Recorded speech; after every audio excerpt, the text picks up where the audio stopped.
Hello everyone, সবাই কেমন আছো? Welcome to my channel myself Mousumi. আজকে আরও একটা নতুন ভিডিও নিয়ে তোমাদের সাথে।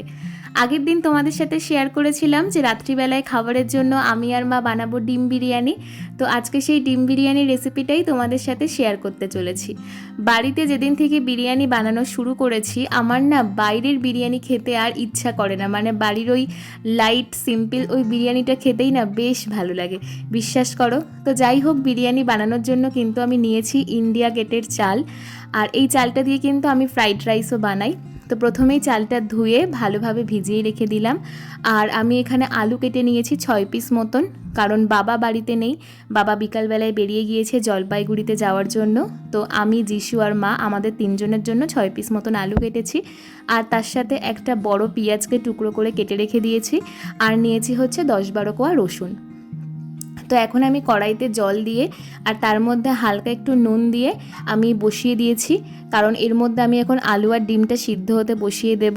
তো আমি এখানে 2 পিস ডিম দিয়েছি, কারণ মা ডিম খাবে না।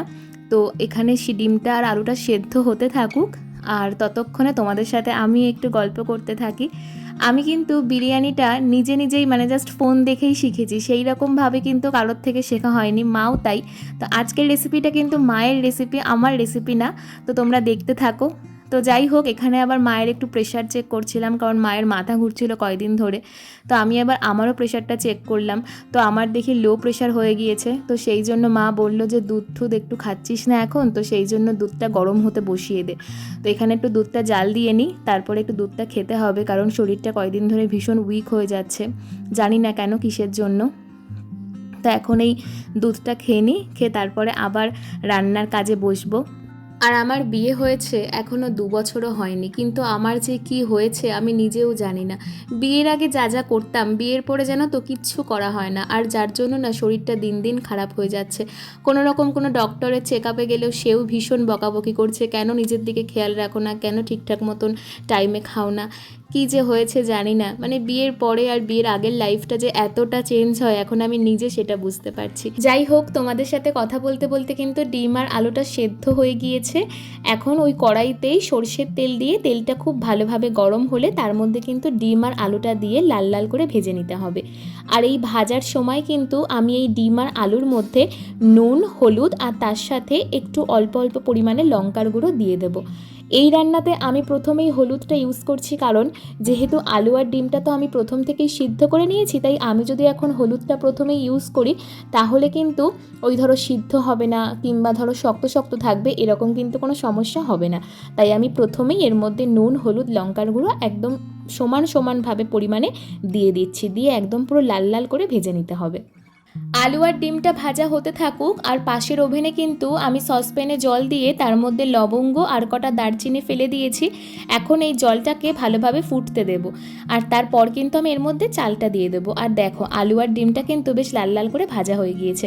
আর যেই মিক্সি বাটির মধ্যে আমি টমেটো, রসুন আর আদা বেটেছিলাম, সেই বাটির মধ্যেই আমি গোটা জিরে আর গোটা ধনে দিয়ে একটু বেটে নেব। আসলে কি বলতো, এই রান্নাটায় না জিরের গুঁড়ো আর ধনের গুঁড়ো ইউজ করতে হতো, কিন্তু যেহেতু বাড়িতে ওই সমস্ত গুঁড়োর প্যাকেট রাখা হয় না, আর ভাবলাম যে অতটা রিচ করে খাবো না, তো বাড়িতে গোটা জিরে আর গোটা ধনে ছিল, তো সেটাকেই বেটে নিয়েছি।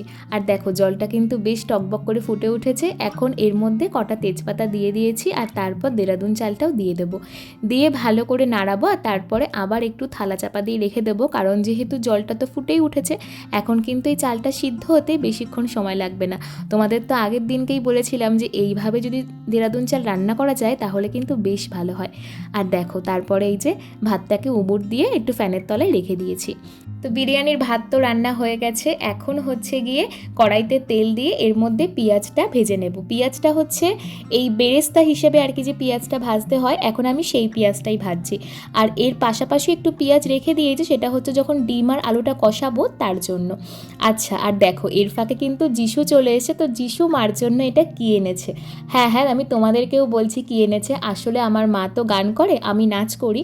তো আমরা না অনেক সময় বাইরে অনেক জায়গায় প্রোগ্রাম করতে যাই, যেমন ধরো দীঘা, পুরী, অনেক জায়গাতেই। তো এরকম যখন ধরো যাই তখন সেখান থেকে না মেমেন্টো কিংবা ধরো সেই ফটো ফ্রেম টাইপ ধরো যেগুলো থাকে না সার্টিফিকেট দিয়ে, সেরকম অনেক রকম জিনিস দেয়। তো মাকেও সেরকম দিয়েছিল। তো জানি না কোনো কারণে হয়তো মায়ের ওইটা পড়ে ভেঙে গিয়েছিল। তো সেটা আমরা কেউই জানতাম না যে কীভাবে, তো হঠাৎ করে আমারই চোখ পড়েছিল আর মায়েরও ভীষণ খারাপ লাগছিল দেখে। তো সেই জন্য আমি আর যিশু ওইটা একটা দোকানে দিয়েছিলাম ঠিক করার জন্য। তো এই যে ঠিকঠাক করে কিন্তু আবার আগের মতন সুন্দর করে রেডি করে দিয়েছে। তো মাকে আমি প্রথমে বলেছিলাম যে আমি জানি না মা, তুমি নিজের হাতে খুলে দেখো। তো মা তো দেখে ভীষণ খুশি। আচ্ছা যাই হোক, তোমাদের সাথে কথা বলতে বলতে কিন্তু পেঁয়াজ বেরেস্তাটা লাল লাল করে ভেজে তুলে নিয়েছি। এখন এই তেলের মধ্যে লবঙ্গ, এলাচ আর দারচিনি ফেলে দিয়েছি। আর আমি যে আলাদা করে পেঁয়াজটা রেখে দিয়েছিলাম কেটে, ওই পেঁয়াজটা আমি এর মধ্যে দিয়ে এখন হালকা হালকা করে ভেজে নেব। আর আমি গোটা জিরে আর গোটা ধনে যে পেস্টটা করে রেখেছিলাম, পেঁয়াজটা হালকা হালকা ভাজা ভাজা হলে তার মধ্যে কিন্তু ওই পেস্টটাও দিয়ে দেব। আর তার সাথে হচ্ছে টমেটো, আদা আর রসুন যে পেস্টটা করে রেখেছিলাম, ওই পেস্টটাও কিন্তু এর মধ্যে দিয়ে দিতে হবে। দিয়ে কিন্তু ভালো করে মশলাটাকে কষিয়ে নিতে হবে। এর আগে যখন পিসি, দিদি অনেকের মুখে শুনতাম যে বাড়িতে বিরিয়ানি বানাই, আমি না ভাবতাম যে কী করে বানাই, ভীষণ কঠিন জিনিস।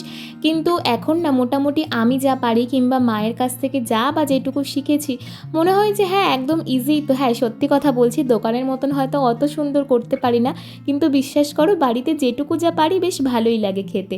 তো দেখো মশলাটা কিন্তু বেশ ভালোভাবে কষিয়ে নিয়েছি। এখন এর মধ্যে চেরা লঙ্কা দিয়ে দিয়েছি কটা, আর তার সাথে নুন আর হলুদ দিয়ে দিয়েছি, দিয়ে আরেকটু ভালোভাবে কষিয়ে নেব।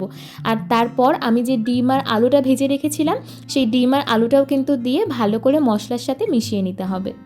বাড়িতে কোনো রান্নাবান্না শিখে করাটা কিন্তু ভীষণ চাপের, কারণ ধরো সবাই যখন জেনে যায় না যে তুমি এই রান্নাটা পারো, তখন না সবাই পাগল করে দেয়। যেমন আমাদের বাড়িতে কি হয়, প্রত্যেক রবিবার হলেই আমি শ্বশুর বাড়ি থাকি কিংবা আমি বাবার বাড়িতে থাকি, ঠিক রাত্রিবেলায় কিংবা দুপুরবেলায় মনে পড়ে যে মনি তো বিরিয়ানি পারে, তাহলে আজকে বিরিয়ানি খাই। কিন্তু তোমরাই বলো, প্রত্যেক রবিবার করে কি আর বিরিয়ানি খেতে ইচ্ছা করে নাকি খাওয়াটা ভালো? তো যাই হোক, যেহেতু বাড়িতেই বানাবো, খুব একটা বেশি রিচ হবে না, তাই আজকের কিন্তু রাত্রিবেলায় বিরিয়ানিটা বানানো হয়েছে যিশুর জন্যই। কারণ বাড়িতে যখন থেকে বিরিয়ানি বানানো শুরু করেছি, ওর না আবার বাইরের বিরিয়ানি খেতে খুব একটা পছন্দ করে না। তো যাই হোক, এখন কিন্তু এই আলু আর ডিমের সাথে মশলাটা যখন মিশে গেছে ভালোভাবে, তার মধ্যে বিরিয়ানি মশলা অল্প পরিমাণে দিয়ে দিয়েছি, আর তার সাথে একটু ফ্যাটানো টক দইও দিয়ে দিয়েছি। আর এখন ওই মিক্সির বাটি ভালোভাবে ধুয়ে একটুখানি জল দিয়ে ওই রান্নায় দিয়ে দিয়েছি। তারপর রান্নাটা হয়েই গিয়েছে। এখন এর মধ্যে ভাত আর যে বেরেস্তা আর তার সাথে হচ্ছে ঘি অল্প অল্প করে এক একটা লেয়ার করে মা এখানে সাজিয়ে নিচ্ছে। আর এইটা কিন্তু আমি ভালো মতন সাজাতে পারি না, আমি হাঁড়িতে হলে খুব ভালোভাবে পারি, কারণ যেহেতু জায়গাটা অনেকটা থাকে, কিন্তু কড়াইতে তো জায়গাটা অনেকটাই কম পাওয়া যায়। তো সেই জন্য এটা মাকেই বললাম। তো দেখো একদম ওপর থেকে একটু ঘি ছড়িয়ে দিচ্ছে, আর তার সাথে একদম অল্প পরিমাণে বিরিয়ানি মশলাটা ছড়িয়ে দিচ্ছে। দিয়ে কিন্তু এখন এটাকে থালা চাপা দিয়ে রেখে দিতে হবে। আর একটা তাওয়া বসিয়ে দেব, সেই তাওয়াটা যখন ভালোভাবে গরম হবে, সেই ভাবেই কিন্তু বিরিয়ানিটা হয়ে যাবে। মোটামুটি 20 থেকে 25 মিনিট মতন একদম অল্প আছে আমরা এটাকে রেখে দিয়েছিলাম। আর তারপর দেখো থালাটা উঠিয়েই কত সুন্দর কালার এসছে না বিরিয়ানির, আর কি সুন্দর গন্ধ বেরোচ্ছিল, বিশ্বাস করো। তো যাই হোক, তোমরা কিন্তু এইভাবে ডিম বিরিয়ানির রেসিপিটা বাড়িতে ট্রাই করতে পারো। আর আজকের ভিডিওটা এখানেই শেষ করছি।